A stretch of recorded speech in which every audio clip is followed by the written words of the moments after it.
Good morning. I'm back from vacation. If you are new here, I am Randy for Thunderhorse Descendant. If you are not new, I missed you. Let's see who we got on this morning. We have Mary. Good morning. Good morning, Jen. Sure missed everyone. Oh, hi. Hi, Rosanna. Hi, Nancy. Hello. Oh, Jen's got a few pair of earrings finished. Oh, good. Hi, Nancy. Hi, Donna.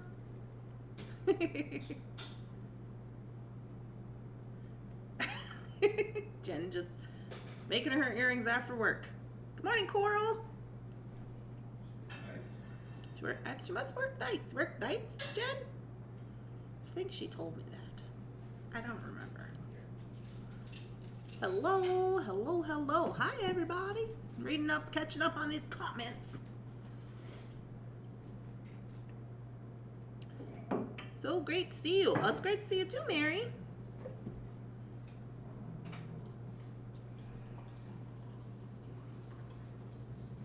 Oh, we missed you. Oh, there's Nancy S. Hi, Barb. Hi, how are you doing? Well, I'll tell you about how I'm doing. What? Pretty good. Yeah. I'm doing pretty good. Good morning. Welcome back. Hi, Pam. So, we just got back from vacation last night. Just last night we got back. So, the report is pretty good. We went to my grandma's in North Dakota for a few days to do some beading and some other things. And we took Mr. Bunsen with us. And Mr. Bunsen was just good as gold. Just good as gold he was. He didn't cry in his 11-hour cat carrier. There's a chill in the air today. Ooh. Yeah, it's a little chilly. I had to put a sweater on. Mr. Bunsen was just good as gold in his cat carrier. He didn't go potty in there or nothing or make any noises. He was just good. And then we got to Grandma's house and he was a completely different cat. Apparently he was just like, oh, I'm just going to lay around for 3 days and just be wonderful. Didn't get into anything. But then on the fourth day, he was like, excuse me, miss, where is my wet cat food? This is not wet cat food. And then he started being a little bit naughty, but he came out of that pretty quick. Oh, if you hear some noises, Jeff is making breakfast. What? Oh, there's no eggs. Dang. Sad.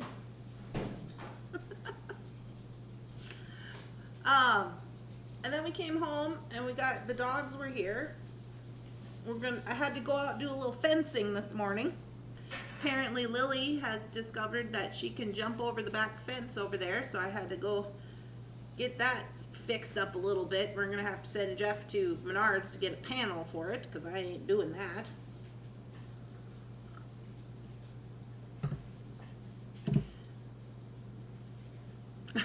Yeah, oh yeah, he did steal some necklaces, Rosanna.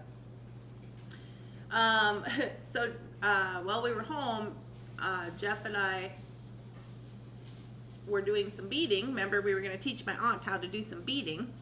Good morning, Kathy. And we had not tried out the wiring gizmo that I had got from Beadalon, the professional deluxe wiring gizmo. I have it here, I'll show you. And so Jeff busted it out and he figured out how to work it, and he was making all these coils of wire because I had never used it either.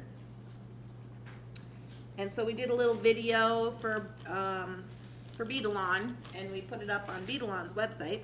I'll show you the necklace here. Oh my, I'm just all over the place. Okay, keyboard out of the way.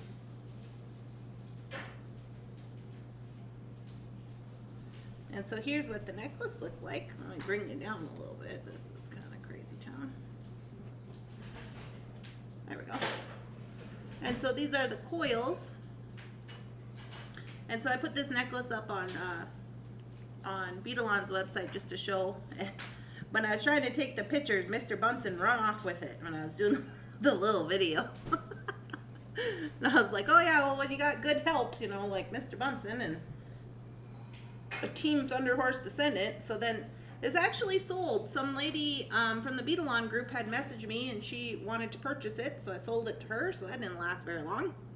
So I got to get her a custom order for that. It's cat tested. You got it, Mary. It's cat tested.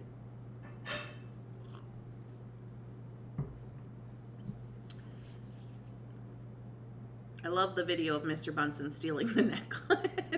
Yeah, so fun facts. Mr. Bunsen only steals completed jewelry, like necklaces. He really likes necklaces. He takes bracelets sometimes, but most of the time he'll never take like a strand of beads. It's just completed necklaces. That's his deal. Good morning, PK. Ah, the necklace Mr. Bunsen stole. Yeah. Oh. So what was the tool again? I would love to get one. The tool is the Beadalon Deluxe Coiling Gizmo. So Beadalon had sent the gizmo to me, and so that's why I did that little video. The Beadalon Deluxe Coiling Gizmo is what it's called. I thought I did. Oh, it's in the front of the suitcase. That's open.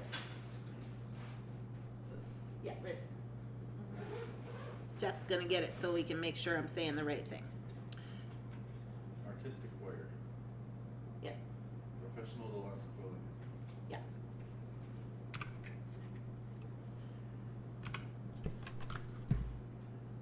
Artistic wire, professional deluxe coiling gizmo. So it looks like this. Well, you guys probably saw it in the video. And you just crank it. So it was pretty cool. Jeff did some, we used up a lot of that, you know that Beadalon wire where it's like different colors? I don't know what they like call that for real. It's, well, they call it something. I don't know what it's called. But we used up, well, this is it. This is like the brown green one. And then I also had some red black that I used. Good morning. I think they even have an oval rod so you can make oval jump rings. Oh, Mary, I didn't know. I'll have to get that. But anyway, so Jeff did some smaller wire and then like some 24 gauge colored wire. And then we even did some where we coiled 2 different colored wires together. We did some, I say we, when I say we, I really mean Jeff and I supervised. But we also did some where he coiled the 24 gauge and then he put it back in there and coiled it up again so that we could make like beaded, like coiled beads. So that was pretty cool. But the best part, I think, was when we did the flat wire. Right, babe? I thought that was really cool. We took flat wire and we put it in here and it just twisted it, and I was gonna make cuff bracelets, but I didn't have all of my business with me. But you could very easily make some cuff bracelets or those bracelets where they have like the charms on but they're metal around. So we did that. I ended up making what he had made with the twisted flat wire into a pendant with some really cool stuff on it, so that was cool. So we just tried it out, and I mean, quite honestly, I was very impressed with it. Jeff got a blister on his finger from cranking the handle, so he says you got to watch out for that. He's got some beading injuries. Got some beading injuries. I think they even have, yeah, okay. So we tried that out at Grandma's. I feel like I'm going to run over a dog. Yeah, so that was pretty cool. And then this is just rat tail cord. You can't see me. This is just rat tail cord, and I used the crimps on the rat tail cord to finish it off. But it's really cute. I like it a lot. I'm gonna make some more of these because they're cool. PK says beading ain't for wimps. No, it's not. We made my aunt So my aunt wanted to learn how, my Aunt Dixie, she wanted to learn how to do some different techniques, right? Because she's just very new to beading. So, of course, I've been trying to show her how to do the wire wrap loop. So I had this magazine, and I said, well, flip through this magazine, and you just pick something, and we'll make it. And then she was like, really? And I was like, yeah. So she flips through, and she finds this bracelet earring set. It was crystals. Oh, I think I have one. I made one too. Is it in here? It's gotta be, here it is. Show it to you. So of course she made hers different, but this was the first thing that she made. I was pretty impressed. She did really well, but Jeff was helping her do the wire wrap loops, because as you'll see, this has quite a few for a first time project that she picked out. So we made this guy. This is the guy we made. So it has 5 wire wraps, and then the ends only have 3. So all the other ones have 5, but the ends have 3, and then these have the links. Randy, you can show the gizmo picture again, please. I'm trying to find it on Amazon. Yeah. Artistic wire, professional deluxe coiling gizmo. It's quite long, and on the Beadalon website, when I'm in their group, I posted it, and on there it's like it's $57. $47, or it's like either 47 or 52. So if you find it cheaper, but this is what it looks like. And it's actually quite long. It's quite long. So I'm folding this in half so you can see it on the camera, but it's quite big, like this. Thank you. You got it. So, hi, Rebecca. Good morning, lady. Who's whining? JP's whining. Wow, for a first, well, this is the one I made. This is the one I made. She made one similar, but she did a very good job on it. On hers, it was all white and silver, but I just made this so I could show her, you know, we made it together. And Jeff was helping us and was helping my aunt make her loops and stuff. And Jeff found out that wire wrap loops are just not for the faint of heart. You just really have to be committed. He was, and my aunt too, she said, oh, this just rips your nails up. I said, oh yeah, that's why so I didn't do my nails since I've been home. Yeah. Jeff said it was horrible. And he also said, now I understand why you don't keep this on the mat in the camera. Tough to film it. Yeah, because you gotta move close to your eyes. You gotta move close to your eyes, he The said. wire's so small. Yeah, so that was pretty fun. But yeah, this is the project she picked out. It was really cute. Of course, we used some different beads, but it was really nice, I thought. And hers turned out really well, so we did that. Hi!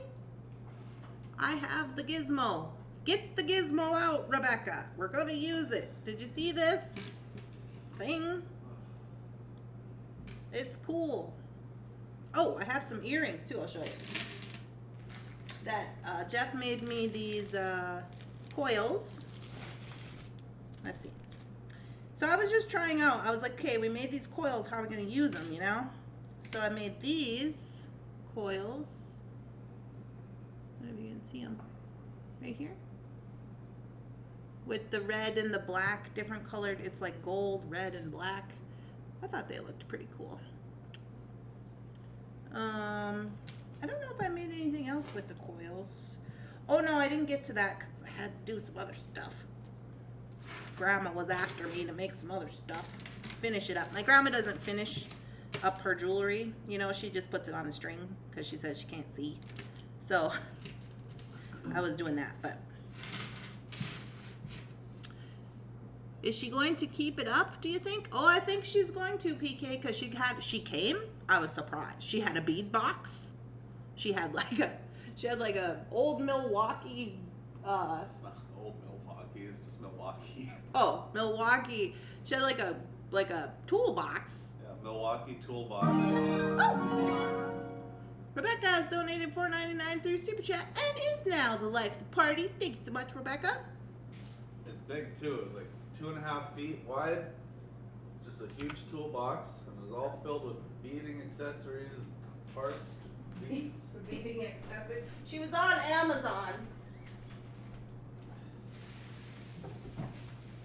Oh, there goes Mr. Bunsen.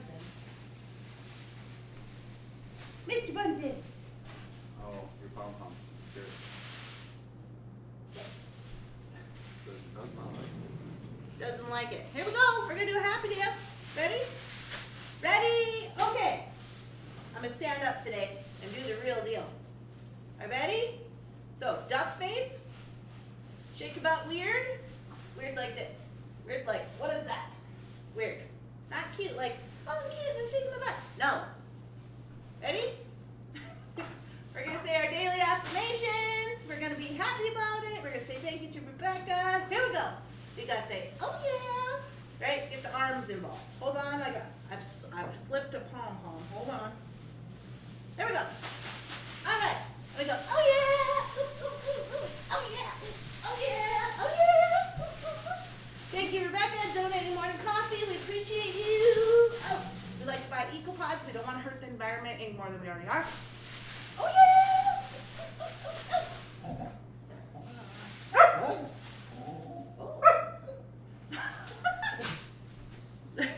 Lily. Lily is not impressed with my happy dancing.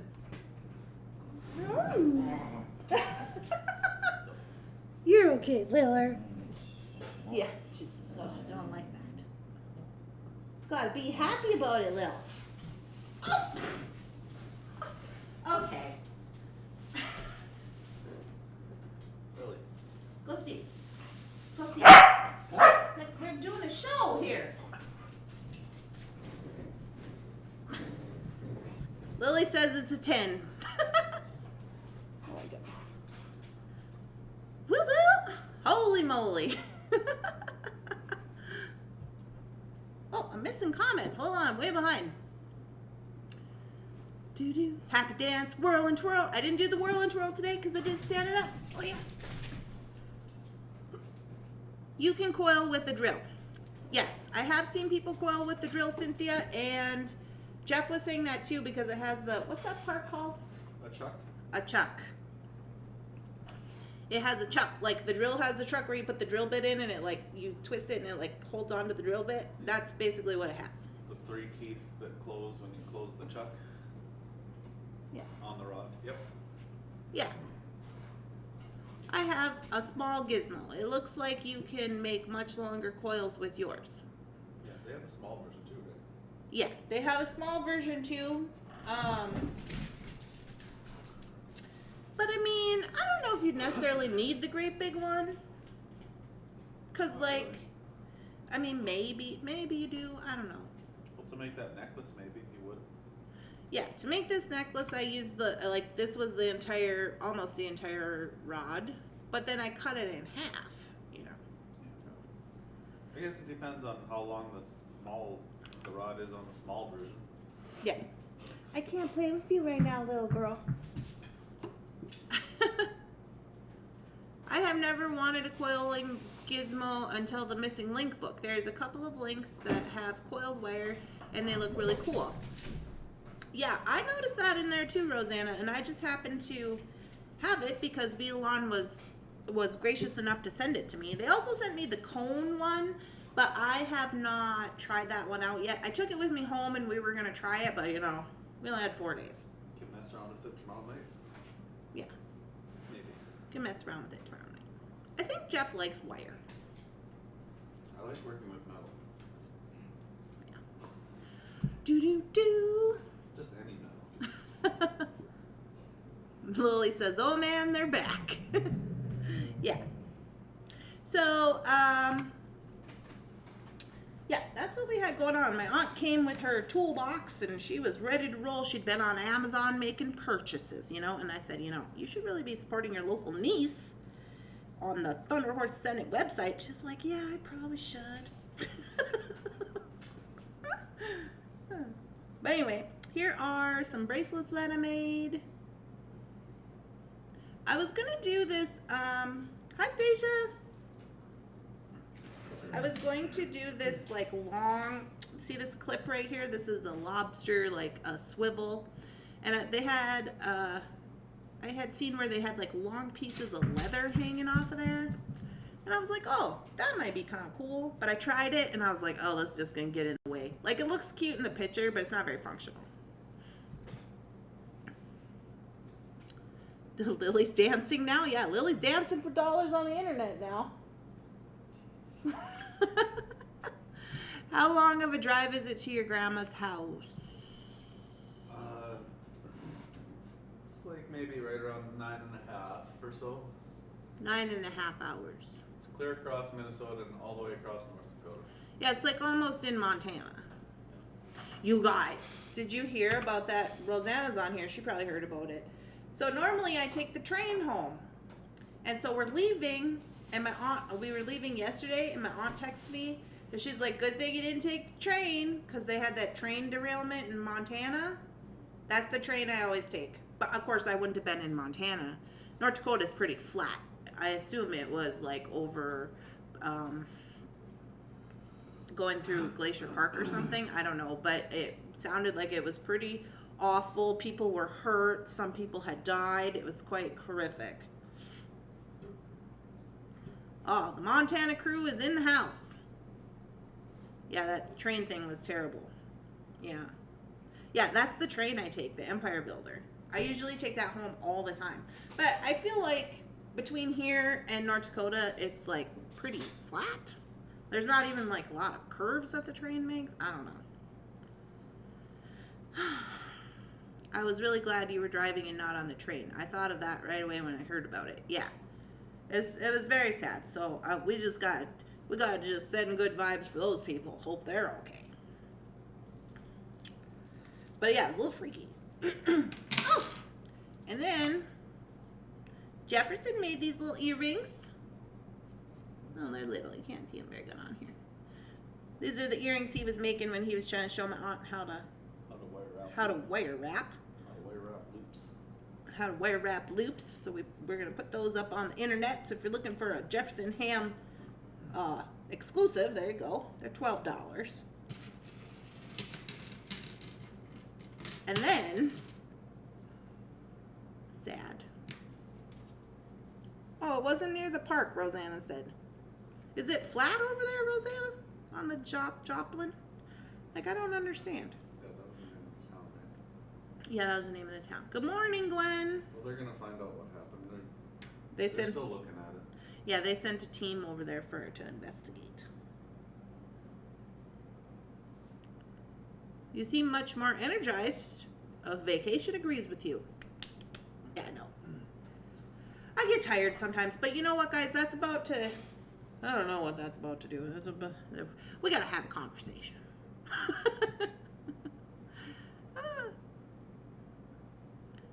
It was flat high line. High line? What is a high line? What's that mean? I don't know what that means. It was on the flat, though?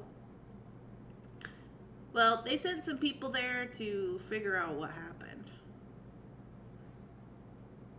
Quite a big state. Oh. We got a little Halloween business going on here. I thought these are cute. Using up my, remember that bracelet I found at the thrift store? This little guy. I made him. He's cute. Yes, flat. The High Line is the border to Canada. Oh, I did not know that. So I got some Halloween stuff. That was cute. And then since we had all the wire out, I thought, oh, I'll try this colored wire. So I used some green artistic wire. And I thought, maybe these are cool because they have little black hooks on them.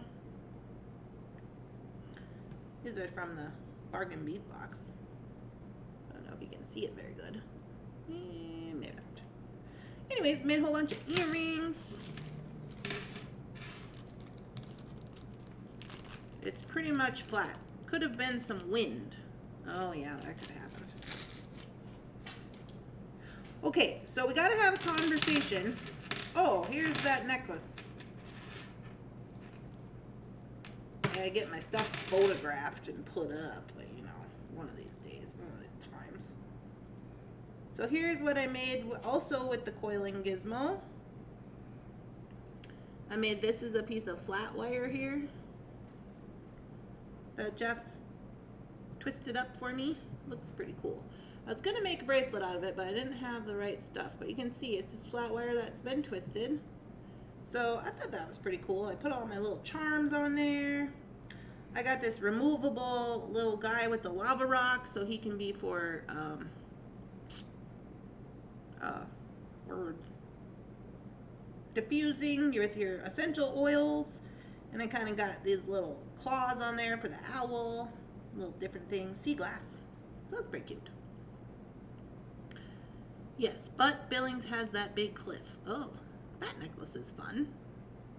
My coiling machine is lost in my house. Oh no.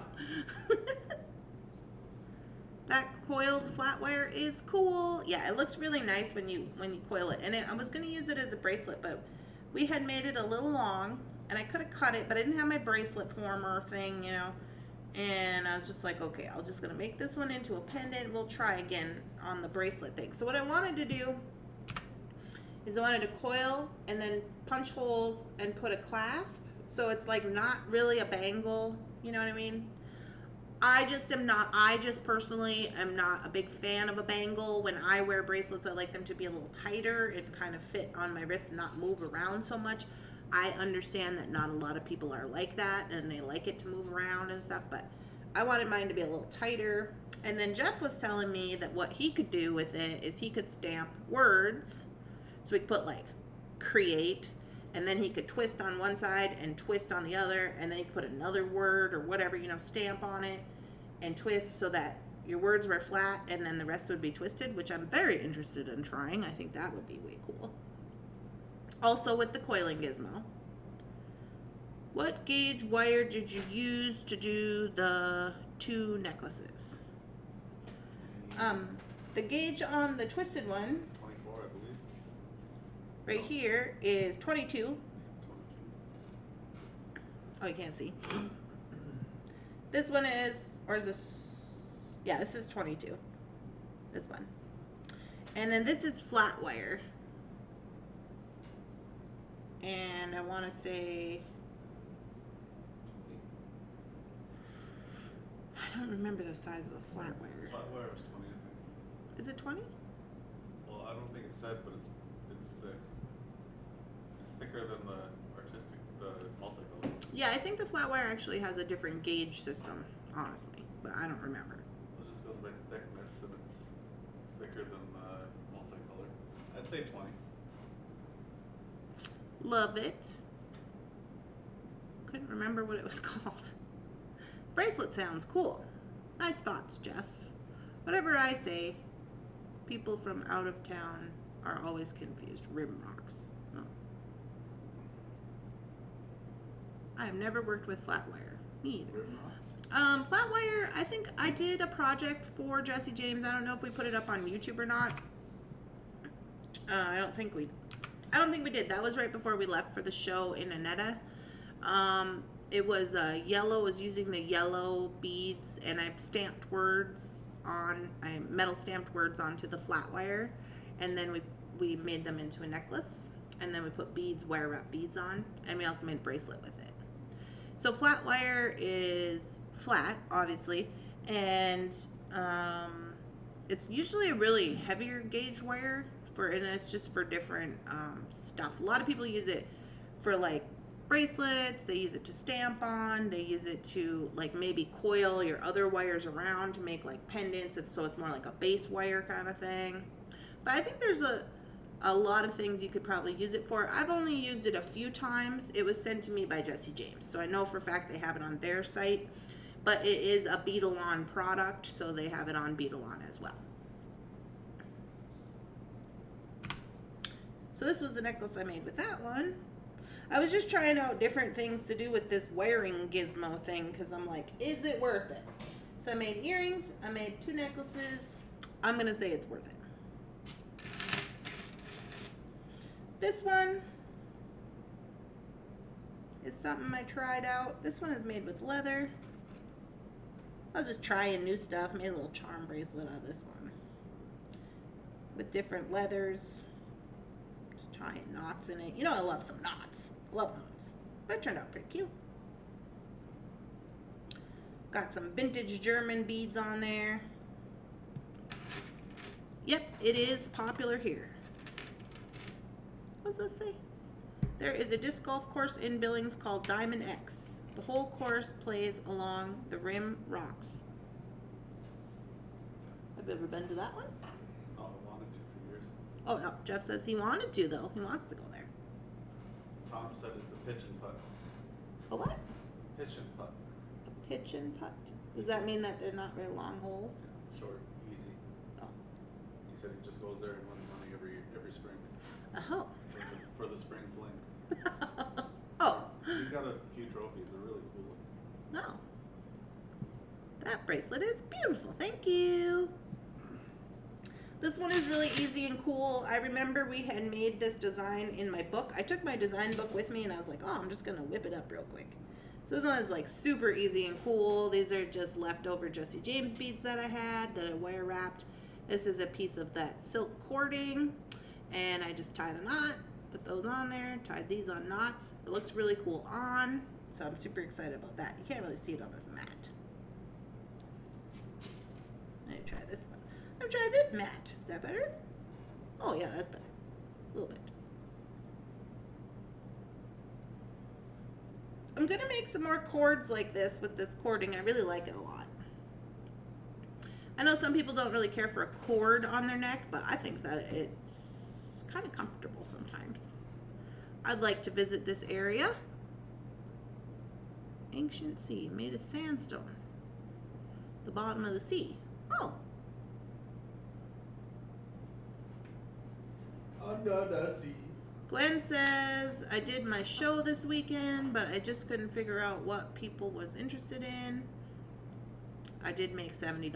Well, $70 is $70, Gwen. Way to go, Glenn. Yeah, congratulations.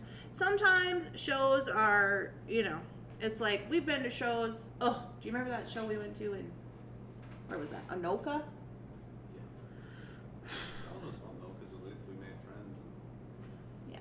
the barbecue guy was nice. The barbecue guy was nice. Yeah, we made some friends in Anoka and stuff, but the show was just like, they just didn't want what I was selling that day or whatever. You know, it's kind of hit or miss with shows. It also depends on like how much advertising the show did, you know, to how many people are going to come. Is it going to be older people, younger people? You know, what do they have other events going on? Is there a lot of jewelry sellers at the show? If you're selling jewelry, you know, like a lot of stuff.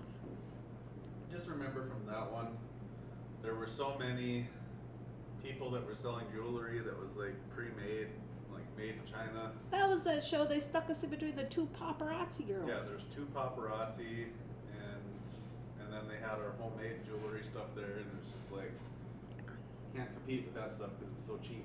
Yeah. Good morning, Karen. I was pleased. Well, good. Fringe earrings are huge right now. I got my knotter, and I'm going to have to try it out. Oh, good, Rosanna. Rosanna, I got my wire.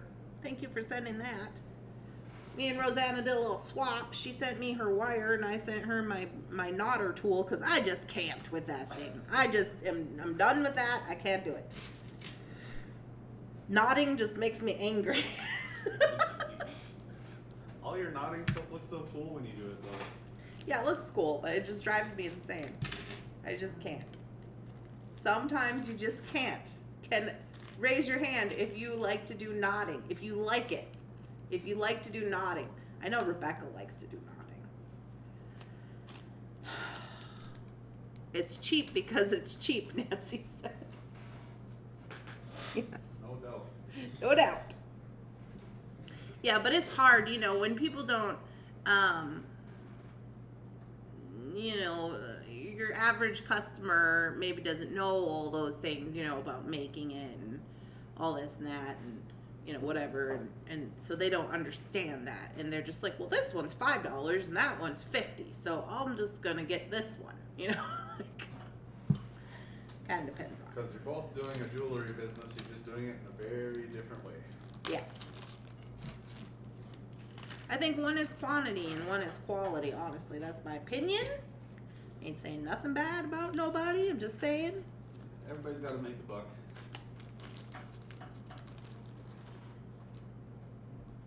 Good morning, Maryland. I have been to shows and I have only made like $50 or less. Then I did the Montana Renaissance Fair and I made $1,000. Yeah, go Rosanna. Ooh, nice. Woohoo. Yeah, I think that's part of it too, is like, obviously a Renaissance Fair is something I would consider to be themed, you know, like, so if you have a lot of themed things that you make, you would probably do really well there.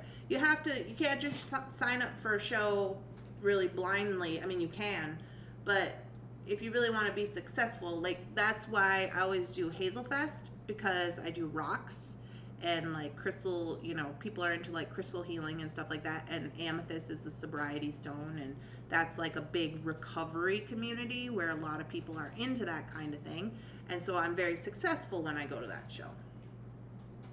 So much so that I told them I'm not paying entry fees. Not doing it. Ties you up in knots. Yeah, I can't. Good morning, Mary. There was 75 vendors of handmade jewelers. Oh my, Pam, that's a lot of jewelers. Cynthia's raising her hand. She likes to do knotting. Gwen has never tried it. Not knotting with knotting tools. I use tweezer. Cherry, I have tried. Oh, I have tried the tweezer. I have tried the stick pin. I've created my own way of knotting. I've tried that thing you set on the table from Beadalon. I've tried that thing I sent to Rosanna, the one, the handheld one. I had 2 of those. What else have I tried? I don't know. I'm just not good at it. But also just don't like it. But I did create this different way of knotting. I've showed it on here in the morning, where you use 2 strands. You tie like you're tying a knot in your shoe. That's my favorite one, but I think everybody has their own like way of doing it. But those knots do not look like the knots, like normal knotting stuff. They look different.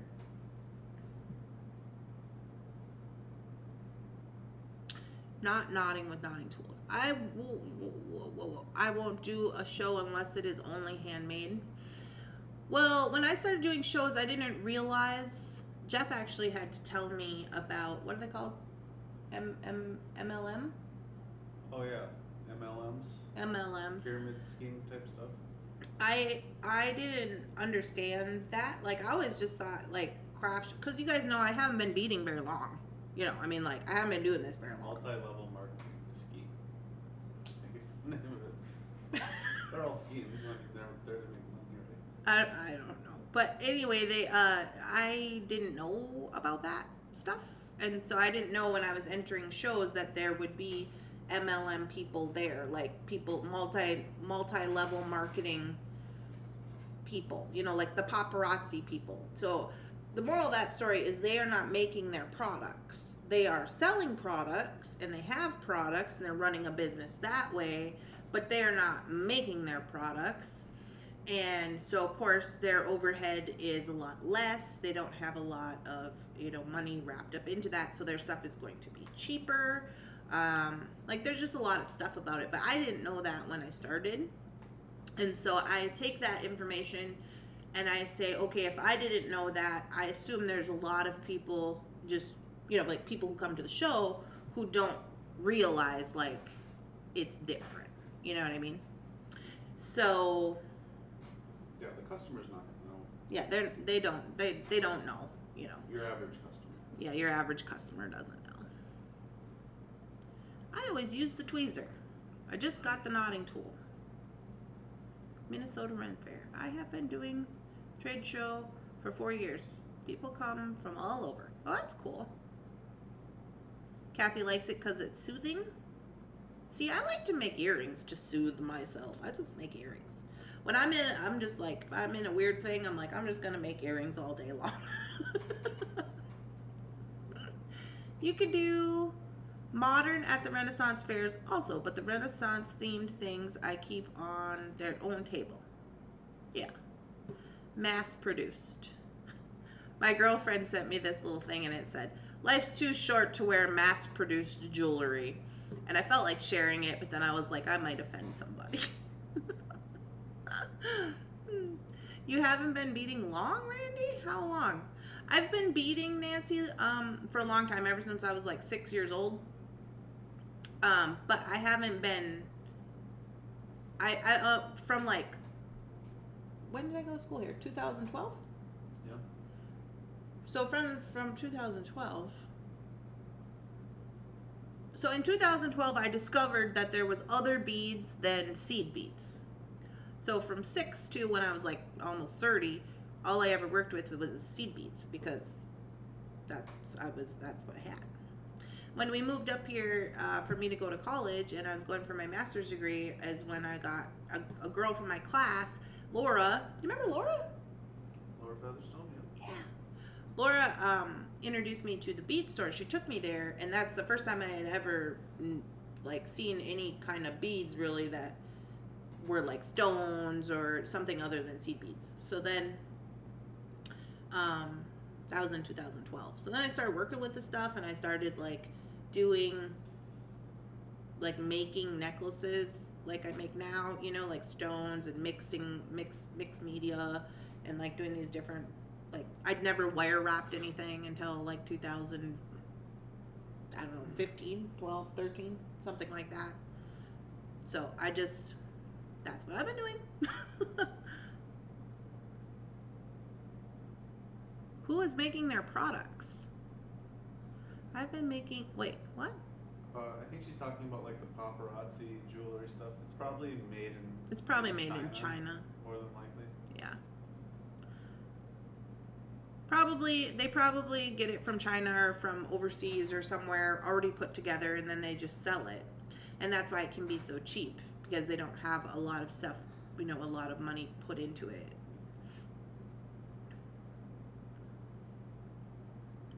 What are circlets? I still have a problem pricing. They're asking, did you make it? And they would say, you are very talented. Yeah, that happens a lot where they'll just give you lots of compliments because the stuff's nice, but then the pricing, it has to be high if you're going to make any kind of money off of it. Yeah.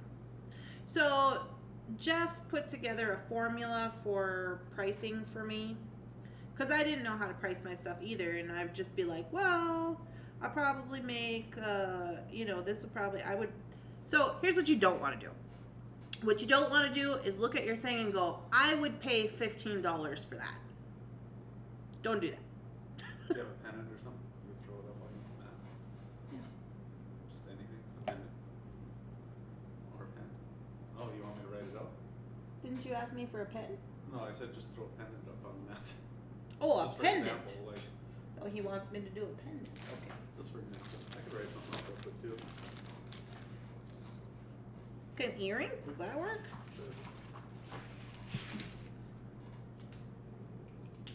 There's some earrings I made.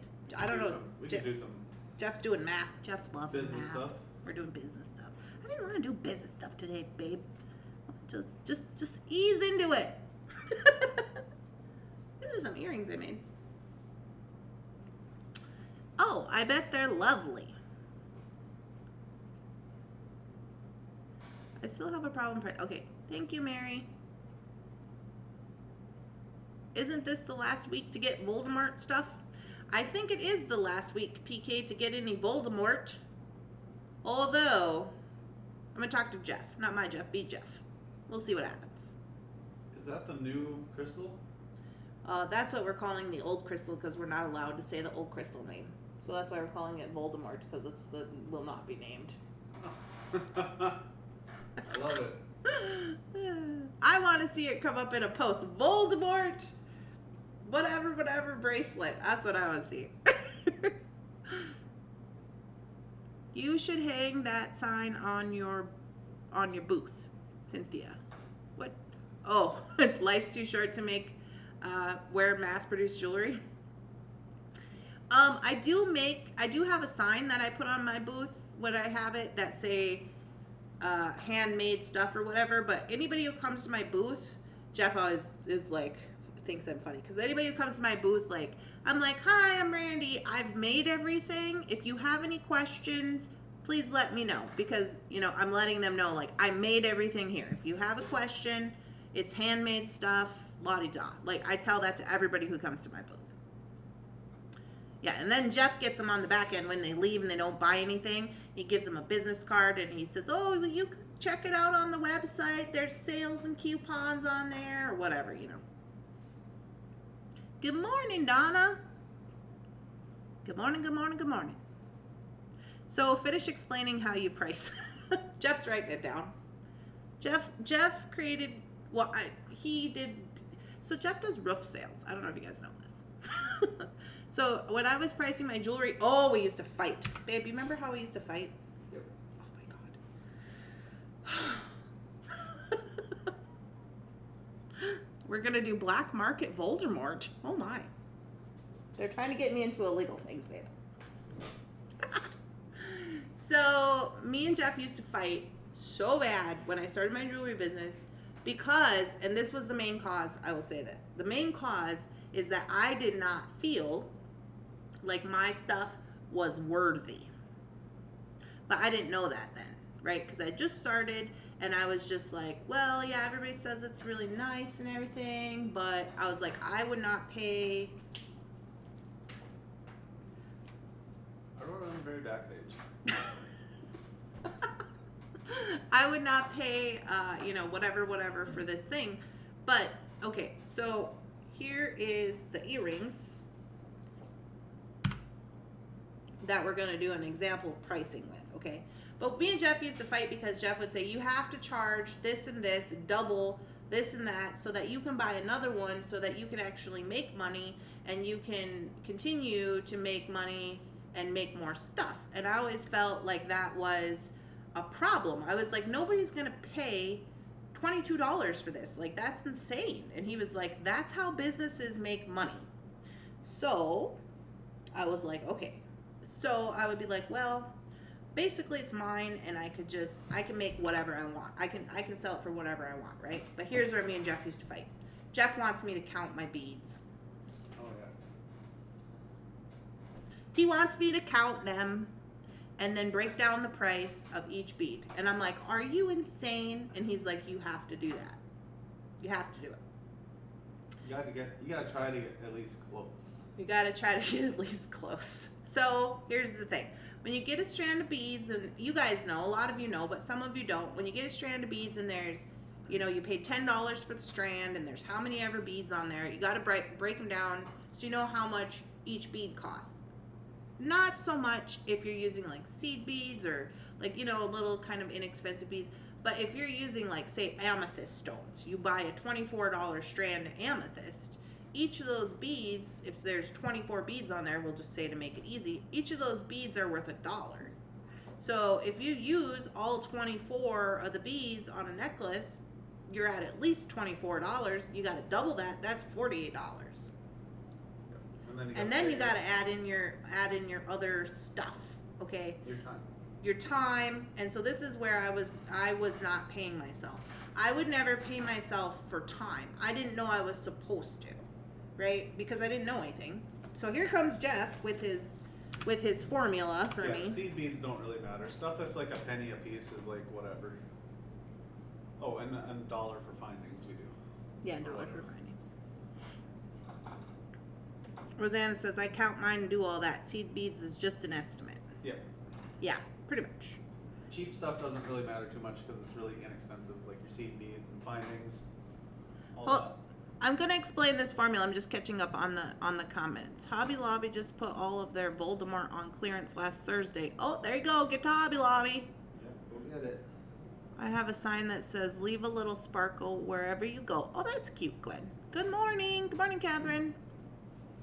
I felt the same way about my jewelry. Yeah, so my husband always tells me that I made everything on the table includes the earrings. Yeah. Nope. Counting beads. Nope. So, I I don't like to count my beads either, but if they're expensive beads, like for the most part, once you start to buy beads and you're doing this for a long time, you like I could tell Jeff, I got that in my head. I don't need to write it down. And we used to fight about that too. But anyway. So Jeff says that this is what I started out using. I've since altered it a little bit, but not very much. This is just kind of like an idea for it. Yeah, this is like an idea for it. So when you're pricing your stuff, you have to do the total cost of the materials. So as an example, our earrings are here. Actually, I'm going to use this bracelet because it's a little more complicated. Okay, so this is the bracelet that I made with my aunt. Okay, so the total cost of the materials is, you got to look at this, and then, so $1. I'm going to do $1 for findings, because these are not very expensive. This, I use a whole strand of these Preciosa crystals. These are Preciosa crystals right here, these larger ones, and they're $3.50 a strand. I used a whole strand of those, so we got $3.50. The black ones are also, I only used a half a strand of those, so instead of it being $3.50, it's going to be $1.25. These ones I got in a buyout, and so that's a little hard to estimate, but I'm going to say for the entirety of these beads, they're crystals, I'm going to say half a strand probably. So I would guess that they're probably $1.25 for those beads. Got some seed beads on there, it's like whatever. These little crystals right here, I'm gonna say are probably like 15 cents for all of them. Those are Chinese crystals. They came on a strand. The strand was $3. I only used 6 beads, so they're like maybe not even 15 cents. And then we got our wire. So how much wire did we use? So I charge my wire by like the foot. So how much wire I used, I get a whole roll of wire for like $5.25 from Taylor's Falls Bead Store. So I'm gonna say this is like a quarter. So you add all this up. You got a calculator, babe? Sure. Yep. Okay, $1, $3.50, $1.25, $1.25, 15 cents, and a quarter. Okay? Yep, $7.40. $7.40. So then, after you add it up, you add up your materials, then you're going to mark it up 50%. So this is what you've paid. You've paid $7.40 for the materials, okay?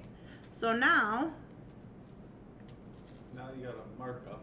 Now you got to do markup, which is times 2. And that's written up top.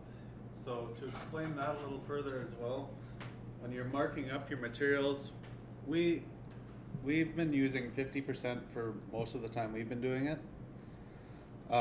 So 50% markup is just basically taking your material cost times 2. So $17.40 would become, or $7.40 would become $14.80. You can also find that percentage by dividing by 0.5. So if your markup was only going to be 25% markup, you would divide by the opposite, 0.75. But 50% markup is always going to be times 2, and that's a pretty good markup for most things. So that's just why we used it. But if you were going to do 40% markup, you would take your total cost of materials divided by 0.6, and that would be your markup plus cost of materials. Yeah. And then you just add in your wages after that. So whatever you want to pay yourself per hour, I wrote $10 per hour on the sheet. I mean, you guys are going to decide to pay yourself whatever you're worth, whether it's $20 an hour, $30 an hour, and then you just estimate how much time it took you to make the jewelry. So this part is your option right here. So you add up the total cost. I know you said you can't see this. Let me get a pen. So we added this up, all of the things that were on the bracelet. We came up with $7.40. And if I wanted to do a 50% up markup, then it would be $14.80 would be the total. But you don't have to do 50%. Like if you're looking at it and you're like, okay, I don't feel like, say this was earrings, right? and you were like, nobody's gonna pay, you know, because we're not done yet. By the time we're done, this might be $28. Nobody's gonna pay $28 for these earrings. So instead of doing 50%, I'm only gonna do 30% markup, right? Whatever you want to do, but you should do 50% so you can continue to make stuff. Yeah, 50% markup lets you buy the beads to replace what you've made, plus another set. So once you've sold that bracelet, you can go and buy the materials to buy another bracelet and another one. You can buy 2 bracelets after that. 2 bracelets worth of materials. Yeah. So then after you get this $14.80, and you're gonna add your time. So your time is time that you spend making it, time you spend taking photos of it, posting it on the internet. How much time is it gonna take you to package it up and send it once you sell it? Did you have to advertise it some more? You're doing a lot of things with this bracelet. So I pay myself, in this equation, I pay myself $22 an hour.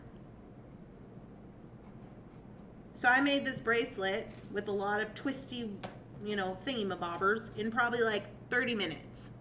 But that's because I can do that, you know. So I made this in 30 minutes. So instead of it being $22 an hour, I'm only charging half an hour it took me to make it. That's $11, right? So you're going to add your $11 over here to your total for the materials. So now we're at $25.80. If you wanted to spend time, I got to pay Shannon and I got to pay Jenna to post it and to ship it. So it's probably going to take them, it's probably take Shannon 10, 15 minutes to get it together and get it in the envelope, write the card out, print the label. I'll probably take 15 minutes. It's probably going to take Jenna 15 minutes to get the photos, put it up on the internet. So that's another 30 minutes. So now we're back up to $22. So I add my other $11. That makes this bracelet $36.80. And then plus your listing fee on Etsy, 40 cents if you want. 20 cents. So $37. Yeah. So that's how much it would be for this bracelet. And that's a fair price because if you're making the jewelry and you're making good stuff, you're worth it. You gotta pay yourself. Yep. You gotta pay yourself for your designs and your creativity and your work. I gotta read up on the comments here. No seed beads. Thank you both. It helps.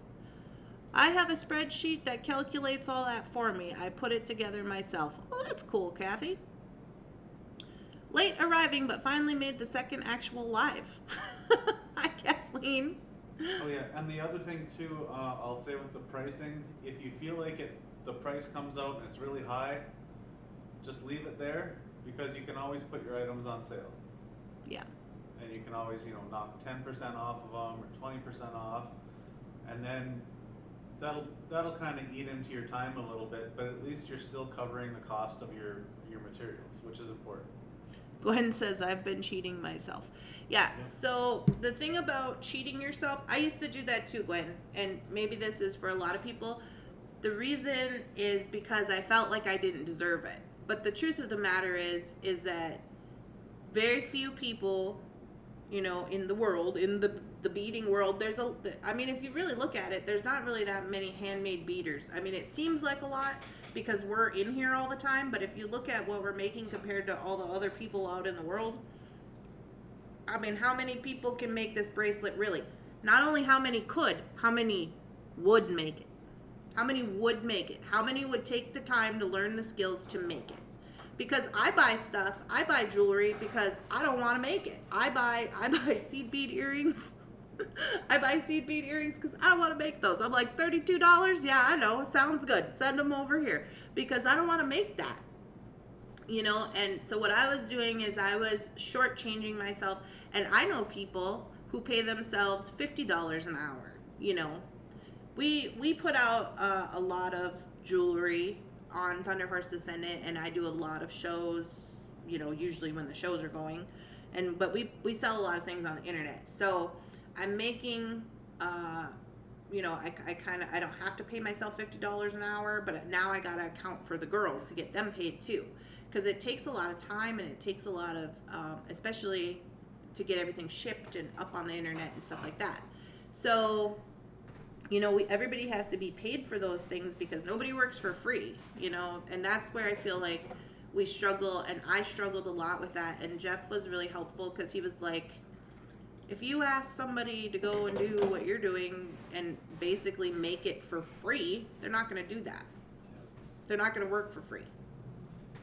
If any company that, you know, does anything, like I work roofing construction, and that's how we do it there. It's whatever our materials cost from where we get them, we mark them up ×2, and then we charge for labor. And that's how we estimate our jobs. If we're going to give a quote, that's the basic equation that I have to do to give to our customers. And then if they don't want the job done by us, then they better find somebody else to do it cheaper, because that's what it costs for us to do it. Yeah. And that's kind of how you have to be about it. And then, you know, your prices might look a little high to you at first, but once stuff starts selling, it'll, you know, you just got to get the ball rolling with it. And you can always have sales at that point too. You can always mark your stuff on sale and run a weekend sale like Randy does or whatever. And when you run the weekend sales, you're still not losing everything on the stuff. You're still making a little bit, but just not as much, you know? Yeah. Some people have a lot of stuff, like some people never do sales, you know, and the reason they never do sales is because they've either priced their things right at the mark, and they can't, because if they put it on sale, then they're losing money. Or if they offer free shipping, then they're losing money. If they do all these things, then you're losing money. And the point of doing all of this work, and it's work, is not to lose money, you know? I thought in the beginning, I honestly thought, like when I started, before all this with the equation and me and Jeff fighting about it for I don't know how many years and whatever, I was like, I'll just sell more stuff. I'll just sell quantity. I'll just, if my necklace is only $10, then a lot of people will probably want to buy it from me because it's cheaper than everybody else by undercutting other artists' stuff. That's not good. That's not what, I didn't know that when I was doing it. I didn't know that was like bad. But when you do that and you price your stuff really low to do that, to sell more than the next guy, you're actually, you know, putting the artist community and the jewelry making community in a situation that you probably shouldn't. And also, then people in America, let me just say that, people in America, if I had a necklace, if me and you had the same necklace and I priced mine at $58 and you priced yours at $10, they would buy my necklace because they think that a higher price means better quality, even if it was the same. If you were like, no, this one's really good, but it's $10, that's what it took me to make it, and mine was $59, they would buy mine because people think that a higher price tag means better quality. And I didn't know that either until I started doing this, because I used to price my stuff low, or what I wasn't trying to like do it on purpose. I just thought, well, I would probably pay, you know, $15 for that. I'll put that on there. And I couldn't sell stuff, and I couldn't figure out why. And I'm looking on Etsy, and all these girls have this like little tiny pendant, and it's $40, and I'm like, what is happening? Well, Stacia had a good question. Is this the same method of pricing if the wire you use is not gold or silver? Yeah. So gold wire and silver wire is going to be more expensive, but you still have to pay for the regular wire. It's base metal wire. Yeah, your base metal wire, you still have to pay for it, but all you're doing is marking it up. So whatever the cost of the wire is, you would just mark it up. If you have base metal wire, your base metal wire was probably like, depending on how big your spool is, probably like $5.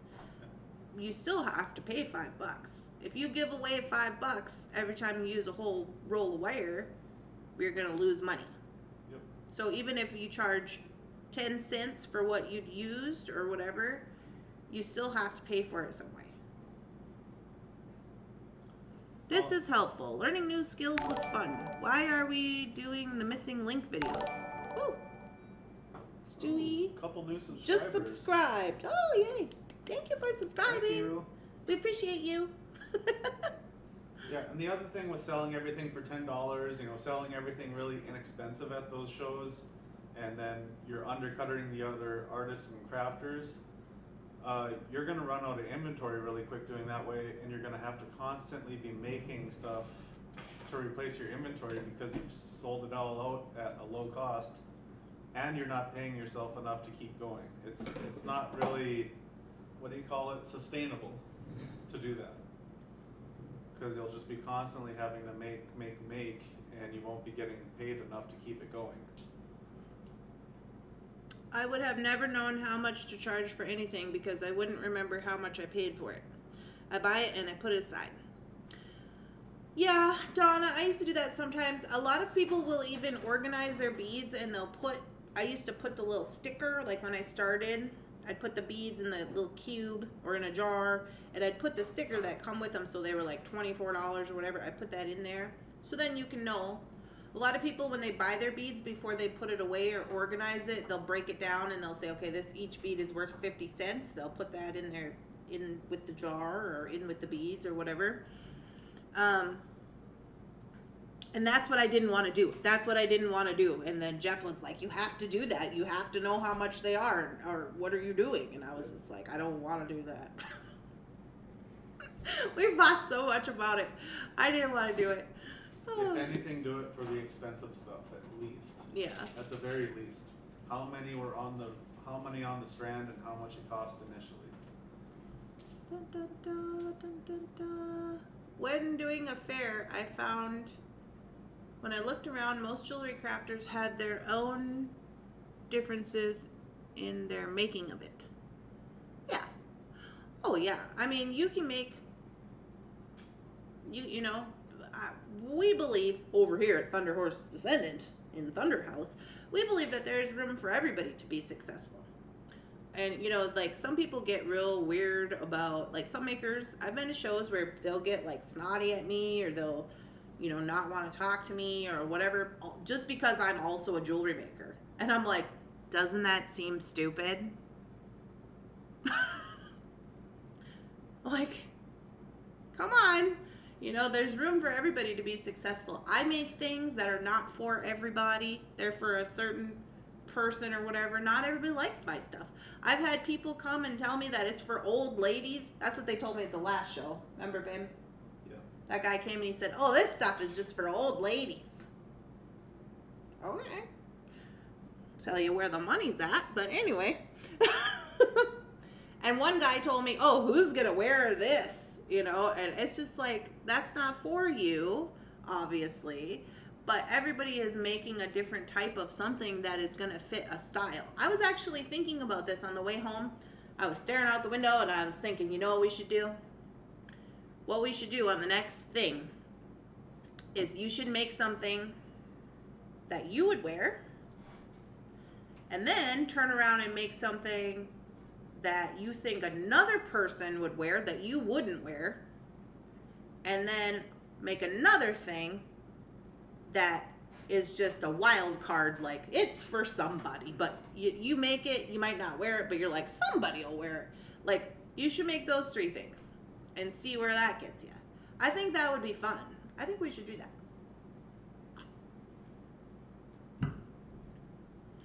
Oh my gosh, I wish I would have asked before this show. What? I'm missing all the comments. Hi, Bonnie, I didn't see you. Hi, Bonnie. I have a book just on pricing. Really have a formula for the pricing, marketing and selling, your handmade jewelry. Yeah, there's a lot of books and stuff out there. You can watch a lot of YouTube videos about it. It's kind of just like what you feel comfortable with. And at the end of the day, you can sell your jewelry for whatever you want. You know, there's even apps. There's app. I used to have an app. Remember that app I had? Mm-hmm. I had an app that would do the math for you. I can't remember what the name of the app is, but you would just plug in the numbers, and then it would like tell you what you should be charging if you wanted to do an X amount cost or whatever. You are charging the cost of the supplies. People won't purchase if your goods are too affordable. Right. Weird, right? Welcome, new subscribers. I have 3 years of jewelry. I have absolutely no idea how much to charge for those. I don't have the receipts anymore. I would just look at it, Stacia. Like, obviously, you're gonna know the beads, right? So you're gonna know they're like glass or they're crystals, and you're just gonna look at that and maybe compare that to some of the prices that are currently available. Now it's not like the beads have changed, right? And just utilize that. That's what I'm saying. Charge the items at the current replacement cost for materials, and you won't have to rebuy current costs, not past prices. I put my beads in a box with the price of each bead written on it.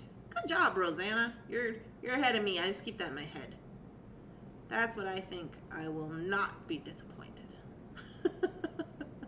Wow. You're not doomed, Donna. You have to start somewhere. If you haven't been doing this and you haven't been keeping track of the price of your beads, you're going to have to just guesstimate on them. But I would just say anything you buy in the future, just make sure that you're at least keeping track of it, or maybe have a little book where you can write things down in. You don't have to keep it with the bead, but maybe write it in a book or have it somewhere so you can know how much you spent on it. I am an old lady and my style is edgy. Oh! Marilyn. That is cool. I'm so over staring at that box. Oh, that's a great question. Thanks for asking. I have things that I have to make and that I have hated, but inevitably they sell fast. Yeah, so that comes down to, Rosanna, that's a thing, like, that's why I said, like, you should make something that you would wear, make something you wouldn't wear, but reminds you of somebody. Like, like, I don't really wear, like, little dainty things, but I know people who wear little dainty things, or maybe they only wear Voldemort crystals, right? I don't wear that. I would make, like, a big chunky thing, probably long, it's got charms hanging off the side, and leather down this side, whatever. I'm gonna wear that, so I make that, and then I turn around, and I make a little tiny dainty little crystal necklace or whatever with the Voldemorts for somebody.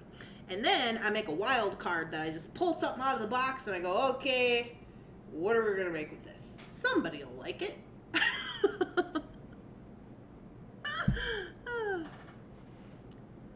I am glad I felt like it took over the coffee club. What? Oh, I am glad I felt like it took over the coffee club. Oh, that's what the coffee club is here for, Gwen.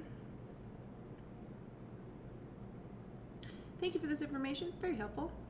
I haven't sold much, mostly gifting and for myself, of course, but the future sales I hope to incorporate.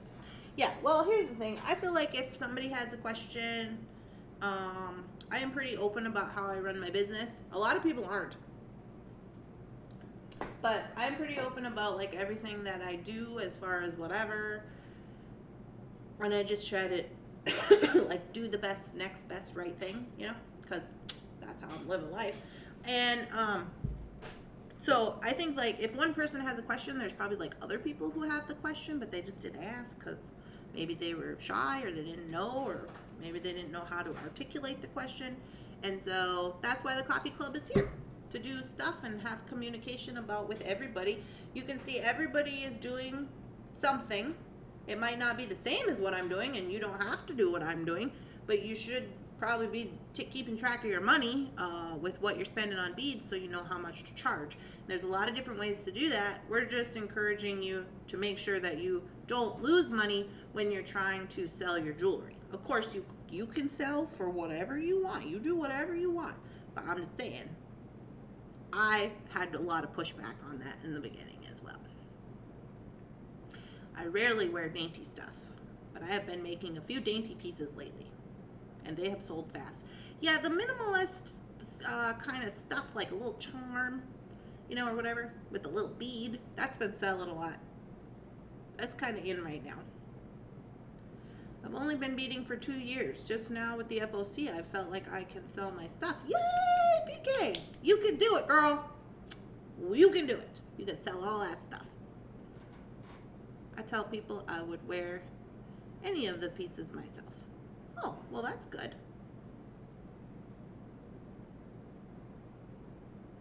Yay! The FOC challenge. Oh, okay. So I think it's been oh my goodness, y'all, we've been on here for an hour and 18 minutes. We gotta get off this internet. Uh, Shannon's probably in the basement like, what is she doing? Can you give me an idea of where I can sell my jewelry? Mary Jane. Mary Jane, I sell my jewelry on Etsy and I have a website. You can sell your jewelry on any of those platforms. You can also sell, if you want to do online, you can sell on eBay, you can sell on Facebook. Facebook's coming out with a lot of stuff where you can just sell from a shop in Facebook.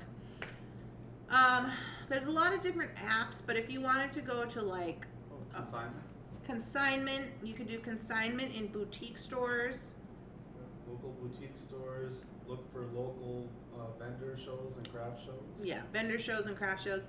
If you just Googled up like craft shows in your area, you would find a list of you would be able to find some stuff where they're going to do craft shows and they're looking for vendors.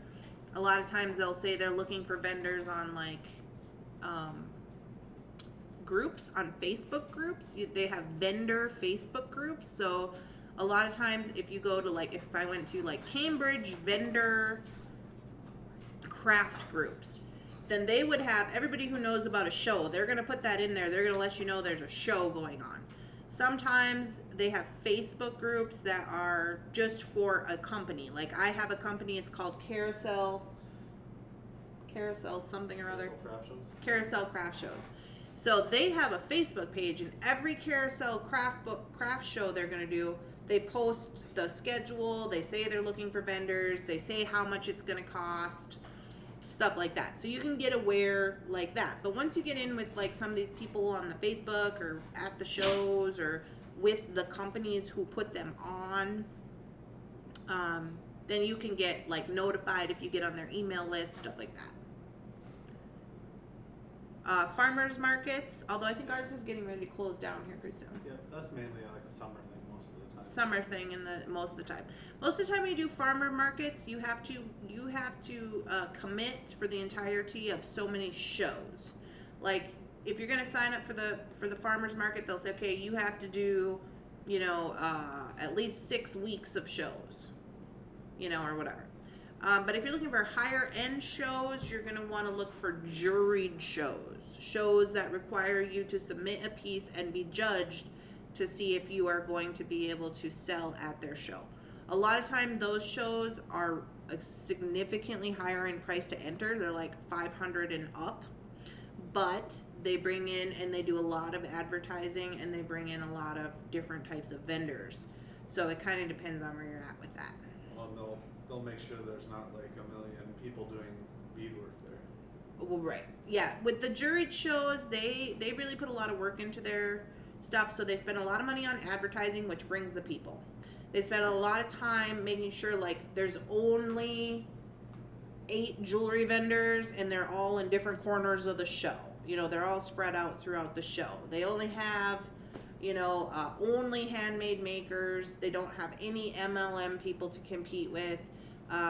They put a lot of work into that, making it a good show, and that is what is important. But whatever show, even if you don't go to like a super expensive show, you want to make sure that those show people are advertising the show in a good way. It's on the radio, it's in the paper, it's all over the internet, it's on flyers at the wherever, because your show is not going to be successful if you don't have anybody to sell your stuff to. So you want to make sure above all else that these people are advertising the show, and that's how you're going to make sales. I missed the found objects this month. What? When? Gwen, you have until October 4th, Gwen. The due date for the found objects is October 4th.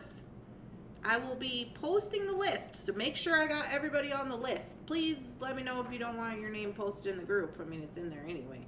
But I'm going to post the list on the 4th or the 5th, the morning of the 5th, to make sure everybody is in.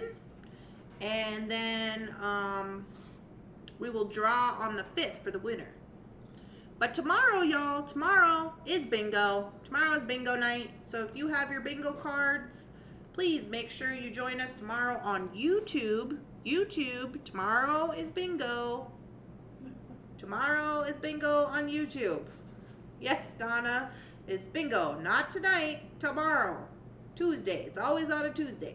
Glad I could help everybody. Hope I helped. I just started selling my jewelry and I need help. Well, I hope it helps, Catherine. Yeah, tomorrow is bingo. So tomorrow we'll be posting prizes up on the Facebook group. And I might put one picture up here on YouTube since we're moving it over to YouTube. But anyways, we will be playing at 8 o'clock Central Time on YouTube, just like we are here now. So if you have been invited to play, you would already have your bingo cards. You would have the rules. We will cover all of that when we start, before we start, to make sure everybody's good. We'll have the bingo board here so you can see the numbers that are being called. And we'll play bingo tomorrow at 8 o'clock Central Time. Tomorrow, I will also be live on Dress It Up Buttons. I think I'm doing Minnie Mouse tomorrow.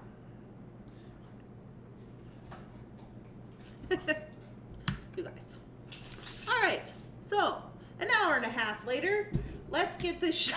Hour and a half later. I hope you guys have been enjoying all those videos that me and Jeff loaded up for you while we were gone. We tried to make sure we had one coming out every day, which was quite a lot of work. So I'm hoping that you really enjoyed them a lot. Just started selling. Gwen, it is only $5 for the FOC. Buy it. If you don't have time to do it, then no problem. The cost is low. That's a good point, Rosanna. Hey, quit licking my toes. That's weird. Ew. You're going to Taylor Falls this week? I am going to Taylor's Falls this week on Wednesday.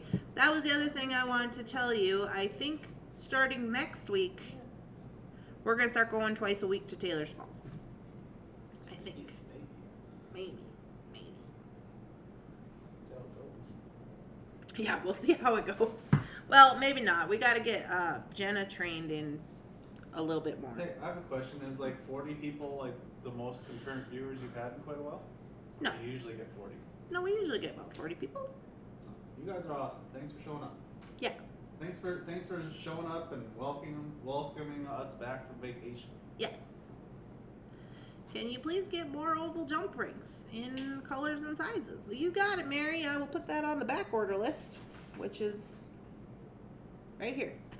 Which has quite a few things on it from last time we went to the store. Oh my goodness. Mary needs jump rings.